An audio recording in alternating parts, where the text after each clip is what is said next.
이 사람의 어떤 본성은 사실 잘 변하지가 않습니다. 그러나 우리가 믿음이라는 것은 잘 변하지 않는 그 본성이 예수 안에서 새롭게 변한다라는 것을, 그것을 사실 믿는 것이거든요.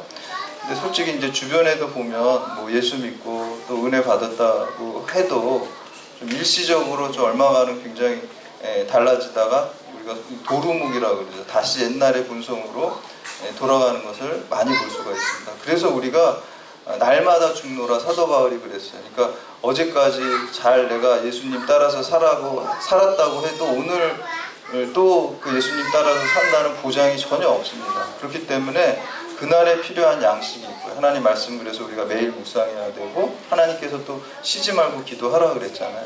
계속해서 옛 자아가 올라오기 때문에 날마다 죽어야 되고, 말씀과 기도로 나를 돌아보고 말씀에 순종하도록 해야 되고, 기도를 통해서 또 성령의 도우심과 능력을 매일매일 받아야지만 우리가 계속해서 변화된 삶을 유지해서 살아갈 수가 있습니다. 그래서 우리가 순종한다고 하는 삶을 살아가는 것이 늘 어렵고, 늘 살얼음 걷듯이 조심조심 하면서 하나님 말씀을 잘 파악하면서, 우리 마음속에 또 내가 조금 잘 되면 어떻습니까? 여러분들 교만한 마음이 또 탁 올라오죠.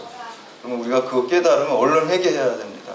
순간적으로 올라올 수는 있습니다. 그렇지만 얼른 회개하고 돌이킬 수 있는 것이 말씀과 기도의 자리로 나아가는 것입니다. 그래서 여러분들이 늘 말씀과 기도와 예배의 자리로 나아가서 늘 변화된 삶을 계속해서 살아가시기를 주님의 이름으로 축복합니다. 우리가 자녀를 기르다 보면은 우리 마음에 안 들 때가 상당히 많이 있습니다. 좀 불만스러울 때가 많이 있어요. 그러면서 이렇게 뭐 대놓고 막 말을 못 하잖아요. 오히려 더 반발이 생길까봐. 그러니까 우리가 한 10번 말하고 싶은데 그냥 막 참다가 그냥 조심해서 한마디 이렇게 조심스럽게 우리가 자녀에게 하는 거죠. 근데 이제 우리 마음속에는 어떻게 보면 자녀에 대한 정죄하는 마음도 들어요. 그리고 왜 저렇게밖에 안 하지, 왜 저렇게밖에 못하지, 이런 생각이 들 때가 있는데, 그러다가 문득 제 마음속에 어떤 생각이 드냐면은 뭐 너는 별거냐, 이런 생각이 들 때가 많이 있어요. 왜냐면 지금 제가 만약 20대 자녀를 이렇게 보고서 뭐 신앙적이나 뭐 생활의 태도 이런 걸 보고 좀 안 좋게 생각하는 마음이 있으면, 저는 지금의 기준으로, 지금 내가 조금 나아진 기준을 가지고 그 아이를 갖다가 좀 마음에 정죄하거나 왜 저렇게밖에 안 하지, 이런 생각을 할 때가 있어요. 근데 이제 거꾸로요, 제가 그 나이 때로 돌아가서 나는 그 나이 때 어땠는가 이렇게 보면 사실 저도 별 볼 일 없던 것 같아요. 그런데도 하나님께서 나를 기다려주시고 또 변화시켜주시고 계속해서 사랑으로 붙들고 놓지 않고 계속해서 하나님의 자녀로 이끌어 가시는 걸 볼 때, 그게 하나님의 은혜죠. 그래서 우리도 하나님의 마음을 가지고 자녀를 대할 때도 그러고, 이게 자녀뿐만이 아니에요. 다른 타인을 대할 때도 그렇게 돼야 된다는 것입니다. 우리가 예수 믿기 전에 정말 그렇게 살지 못한 점이 많이 있어요. 근데 그거를 내 지금 기준을 가지고 정죄하는 마음을 가지면 안 된다는 거예요. 나도 예수 믿지 않을 때 저랬었지.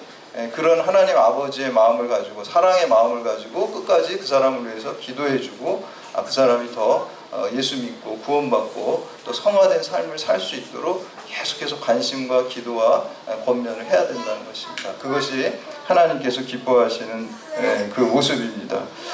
야곱이 이 하란으로 도망갈 때 하나님께서 베델에서 만나주셨습니다. 그리고 하란에서 20년 동안 외삼촌 라반을 통해서 연단을 받았습니다. 그리고 4명의 첩과 그리고 12명의 자녀들, 많은 재산을 얻었습니다.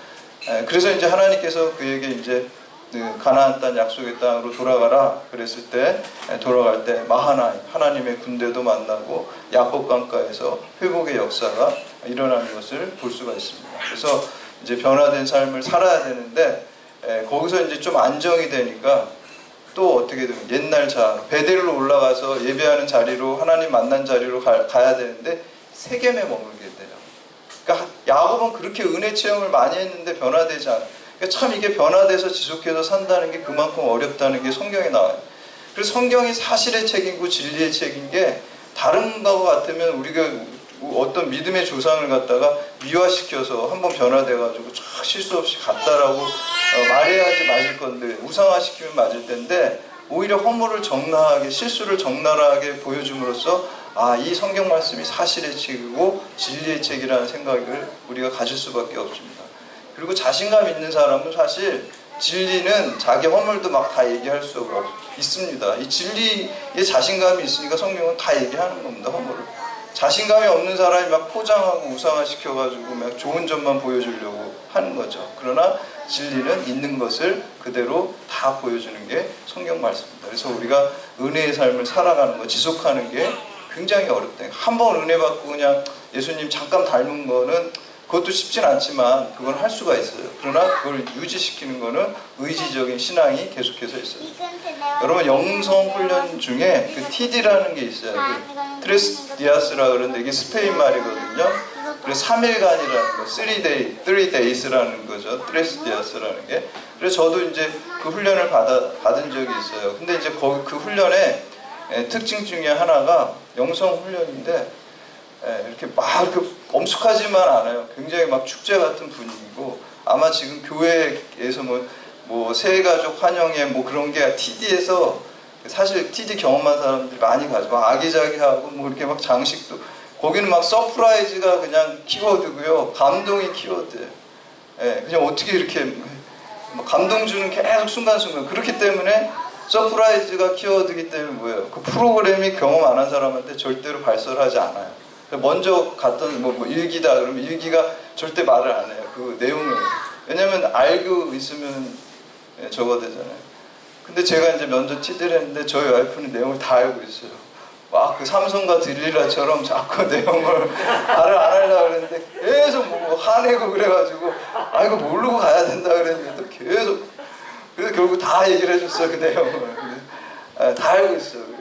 그 내용. 그거 알고 가면 안 되거든요. 절대 비밀이거든요. 근데 이제 그 중에 이제 뭐 얘기한 김에 제일 이제 서프라이즈한 게 뭐냐면, 이제 지방에 무슨 기도원 수도원 같은데 막 하잖아요. 뭐 제천에도 하고. 그런데 마지막 날 새벽 예배 때, 새벽 예배 5시쯤 하잖아요. 근데 이 불 꺼놓고 사람들이 다 새벽 예배, 그 TD에 이제 전화기도 다 뺐고 다 그 3일 동안 아무것도 못해요. 전화기도 다 반납해요. 외부하고 완전 단절이에요. 근데 3일째 된 날 새벽 예배하러 쫙 불 꺼놓고 쫙 들어왔는데, 불을 싹 켜면 그 먼저 CD를 경험했던 가족들이요, 꽃 한 송이를 들고 여기 다 쫙 와 있는 거예요. 불이 쫙 켜지면 사람들이 와 그러는 거예요.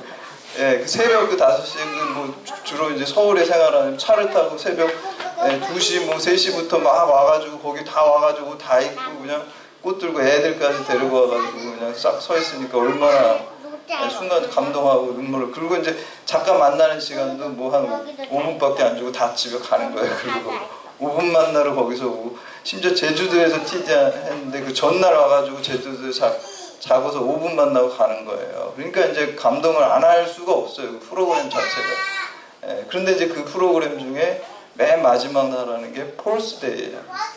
4일째라는 거예요. 4일째. 근데 이 TD가 뭐의 약자를 3일이라 그랬잖아요. 3일 동안 하는 거예요. 4일은 없어요. 거기 프로그램. 4일은 끝나는 거예요. 집으로 가는 날이에요. 근데 왜 4일째가 중요하냐면, 여기서 은혜 받은 것도 중요하지만 더 중요한 거는 4일째를 어떻게 사냐는 거예요. 여기 하나님 만나는 기도의 자리에서 은혜 받은 거 중요하지만 4일째 그거 다 까먹고 산다는 거예요. 4일째 되는 날 이 세상에서 그 믿음을 적용하지 않고 산다는 거예요. 오늘 이 야곱이 하나님께 그 많은 은혜를 받았는데 자기가 잘 될 때 세겜에서 4일째 되는 날 그 은혜를 다 까먹고 살았어요. 그때 하나님이 그 야곱을 그대로 내버려 두지 않고 그 딸 디나가 세겜에게 강간당하는 사건이 일어나고, 또 그 아들들이 그 세겜의 모든 사람들을, 남자들을 다 살상하고 부녀자들 또 재산을 다 뺏어가는 그러한 어마어마한 죄악의 사건이 일어나는 것을 볼 수가 있습니다. 여러분, 우리 믿는 사람은요, 하나님 말씀대로 살지 않을 때 하나님께서 반드시 심판하십니다. 근데 여러분, 그게 축복이에요. 우리가 심판에는 두 가지가 있어요. 이 세상에서의 예비적인 심판이 있고요, 최후의 심판이 있어요. 근데 믿는 사람에게 예비적인 심판은 축복입니다. 저주가 아니에요. 왜냐하면 예비적인 심판을 통해서 내가 회개하고 하나님 내 믿음의 모습을 다시 수정하고 천국의 방향으로 다시 방향을 턴한다면 그거는 축복이에요. 근데 최후의 심판은 회복될 수가 없어요. 마지막 심판이에요. 그렇기 때문에 우리가 성도에게 하나님 말씀에 불순종하면은 반드시 고난이 있습니다. 세겜에서 그 딸 디나가 고난당했죠. 베델로 올라가지 않고 세겜에 안주했어요. 은혜 받고 하나님의 예배하는 자리로 가지 않고 안주했을 때 고난이 있는 거예요. 그래서 믿는 사람은 하나님 뜻대로 살지 않으면은 반드시 하나님께 고난으로 또 예비적인 심판으로 치십니다. 그게 축복이에요. 최후의 심판에 우리를 더 좋은 길로 천국으로 인도하시기 위해서 수정하라고 치시는 거예요. 그런데 믿지 않는 사람은요, 하나님 뜻대로 살지 않아도요, 치시지 않아요. 예비적인 심판이 없어요. 잘 됩니다. 이게 축복이 아니에요. 나중에 최후의 심판에 그런 지옥으로 가기 때문에 믿지 않는 사람. 그래서 성경에서는 뭐라 그래요? 악인의 형통을 부러워하지 말라 그랬어요. 악인들은 악을 행해도 잘 돼요. 우리가 그런 생각이 있죠. 나는 예수 믿어서 조금만 뭐 이렇게 죄 지으려고 그러면 하나님이 막 고난으로 치시는데, 저 사람은 예수 안 믿는데 그냥 막 나쁜 짓 하고 거짓말해도 뭐 오히려 더 세상적으로 성공하고, 그게 부러운 게 아니에요. 최후의 심판에 그런 지옥 가는 거고요. 우리 믿는 사람들은 잘못을 했을 때 하나님 예비적인 심판으로 고난을 주시고 치시는 거는 나중에 최후의 심판에 우리가 천국 가게 하기 위해서 치시는 거예요. 자녀에게 채찍을 가하시는 것과 같습니다. 오늘 그 디나의 디나가 세겜에게 강간당하고 또 거기에서 사륙한 이 심판, 예비적인 심판의 그 모습, 하나님께서 그것을 주신 것은 다시 베델로 돌아가라, 하나님 예배하는 자리로 돌아가라고 야곱을 부르시는 것을 볼 수가 있습니다. 그래서 하나님과 그 야곱 사이의 관계가 세겜에 머물렀다는 건 세상에 머물렀다는 거예요. 회복되는 그 과정에서 어떻게 하나님과의 그 회복하는 데 있어서 해야 할 일이 무엇인지 오늘 말씀을 통해서 우리가 보고, 혹시 우리 가운데 하나님께 우리가 좀 멀리 떠난 모습이 있다고 한다면 오늘 말씀을 통해서 하나님과 회복하는 그러한 믿음으로 결단하는 시간 되시기를 주님의 이름으로 축원합니다. 첫 번째는 우상을 버려야 된다. 우상을 먼저 버리는 게 하나님과 회복의 첫 번째 모습입니다. 그래서 하나님이 초대에 예스로 응답하고 하나님과 가른 관계를 회복하기 위해서 우상을 제거하는데요. 2절에서 4절 말씀 함께 봉독합니다. 2절에서 4절 시작. 야곱이 이에 자기 집안 사람과 자기 함께한 모든 자에게 이르되 너희 중에 있는 이방 신상들을 버리고 자신을 정결하게 하고 너희들의 의복을 바꾸어 입으라. 우리가 일어나 베델로 올라가자. 내 환난 날에 내게 응답하시며 내가 가는 길에서 나와 함께 하신 하나님께 내가 거기서 제단을 쌓으려 하노라 하매 그들이 자기 손에 있는 모든 이방 신상들과 자기 귀에 있는 기보리들을 야곱에게 주는지라. 야곱이 그것들을 세겜 근처 상수리 나무의 아래에 묻고. 아멘. 야곱이 베델이 어떤 곳입니까? 야곱이 하나님이 만나 주신 거예요. 주체가 야곱이 아니에요. 야곱이 내가 베델 가서 하나님 만나야지 이렇게 계획하고 간 거 아니잖아요.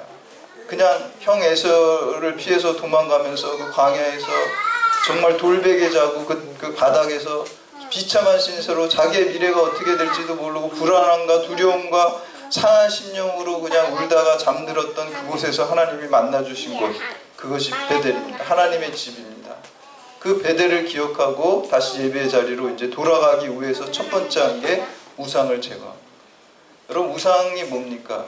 하나님보다 내가 더 마음을 두는 거예요. 예전에 어떤 책에서 보니까 이동원 목사님 우상을 이렇게 정의하더라고요. 하나님과 나 사이에 있는 모든 게 우상이다. 하나님과 나 사이에 있는 것, 하나님과 나의 관계를 가로막는 것, 내 교만한 마음, 내 또 돈을 더 추구하는 마음, 권력을 추구하는 마음, 그런 모든 게 다 우상이라는 거예요. 옛날에 이 사람들은 보이는 우상을 섬겼잖아요. 지금 그 라헬에게서는 어떤 우상이 있었습니까? 드라빔이라는 게 있어요. 아버지 집에서 하란에서 갖고 훔쳐 나온 거죠. 처음에는 야곱도 자기 라헬이 훔쳐 나오는지 몰라가지고 그거 나중에 그 외삼촌이 라반이 잡으러 왔을 때 그거 발견되면 그 사람 죽여라고 막 이렇게까지 얘기를 했는데 나중에 보니까 이 자기 부인이 갖고 있는 거예요. 몰랐다가 그래서 이거 뭐지? 막 이렇게 생각을 했는데 자기가 너무 제일 사랑하는 부인 라헬이 갖고 왔으니까 그래서 멀리 떠나니까 고향 땅에서 그래도 그걸 의지하는 마음으로 가져왔겠지. 그리고 불쌍히 여기서 유야 무야 그거를 끊지 않고 내버려뒀어요. 근데 여러분 뭐를 딱 단호하게 끊는 거는요 어떤 특별한 경험이 없이는 그거를 하질 못해요. 결단을 사람은 잘 못 내려요. 근데 그 결단을 내리는 거는 부정적인 경험입니다. 어떤 부정적인 경험이었어요? 그 딸이 디나가 강간당하고 그 아들들이 세겜 사람들을 다 무자비하게 살상하는 엄청나게 충격적인 그 부정적인 경험을 야곱이 하니까 이 결단을 할 수 있었던 거예요. 그러니까 그 부정적인 경험이 꼭 나쁜 게 아닙니다. 그 고난과 부정적인 경험을 통해서 믿음의 결단과 잘라내는 결단을 했습니다. 여러분 인생 가운데 부정적인 경험이 있고 힘든 경험이 있을지라도 하나님께서는 그것을 여러분 삶 가운데 합력하여 선을 이루어가게 하시는 줄 믿으시기를 바랍니다.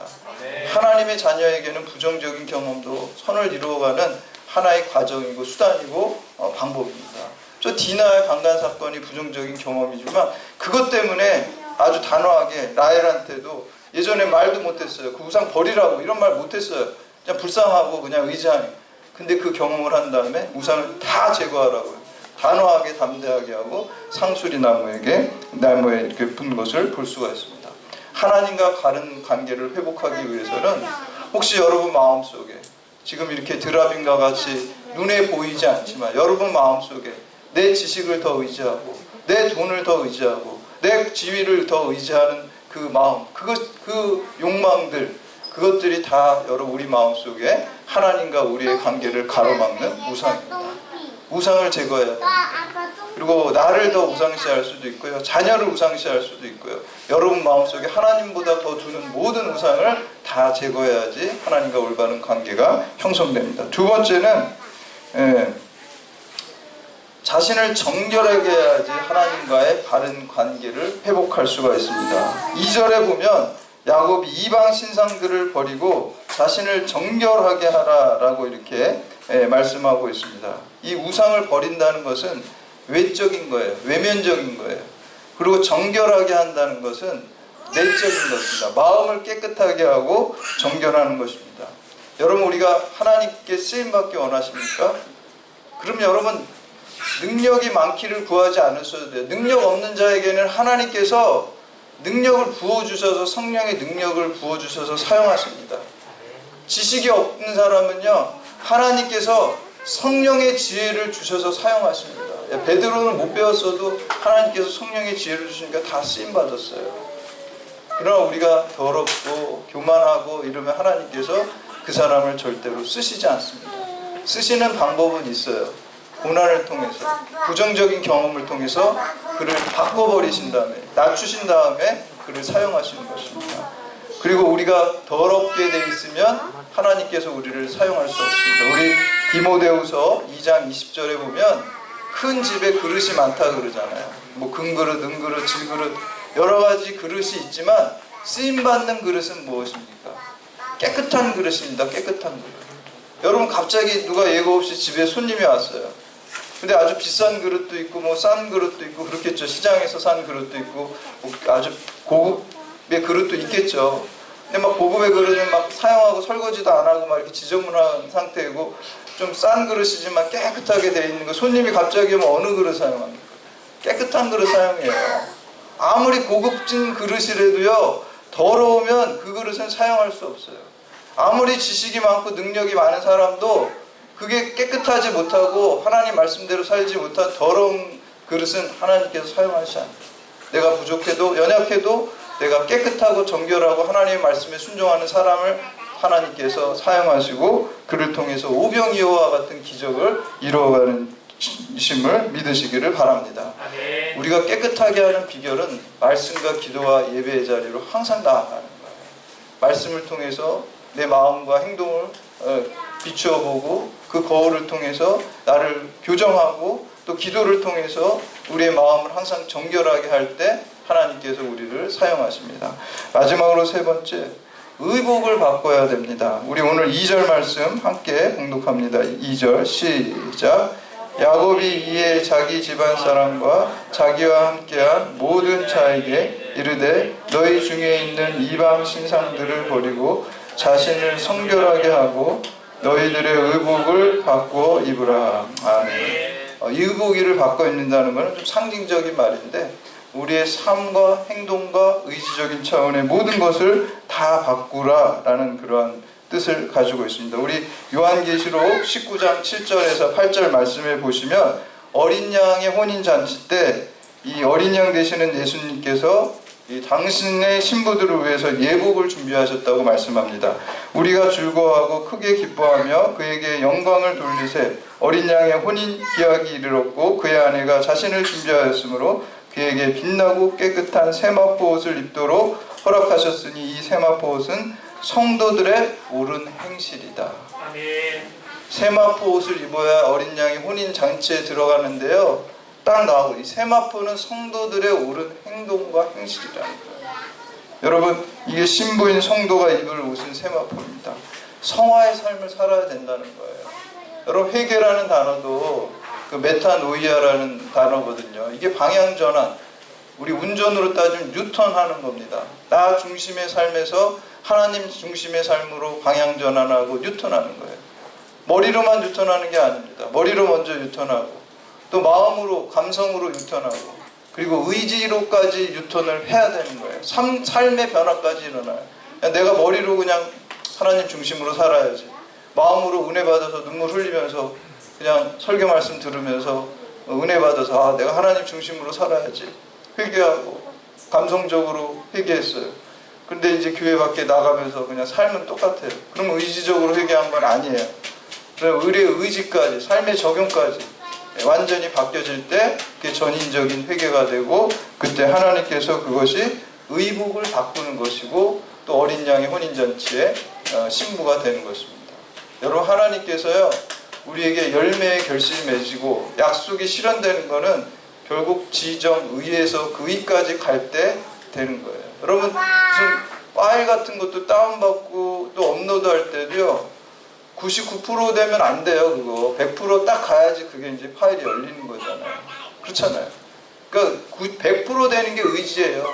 지정 뭐 50%도 있어야 되고 80%도 있어야 돼. 뭐 50%가 지라 그러면 80%가 정이라 100% 되는 거 의지예요. 100% 돼야 그 파일 쓸 수 있어요. 앞에 과정도 물론 다 있어야 되겠죠. 그래서 그게 온전히 쓰는 거고요. 어떻게 보면 예전에 제가 어떤 친구가 사랑은 의지야 그런 얘기를 하더라고요. 그래서 아유 저 녀석 저 멋있게 하려고 지금 저렇게 하나 이렇게 사랑이 감정이지 무슨 의지야. 근데 그 가만히 생각해 보니까요 사랑이 굉장히 의지적인 요소가 있더라고요.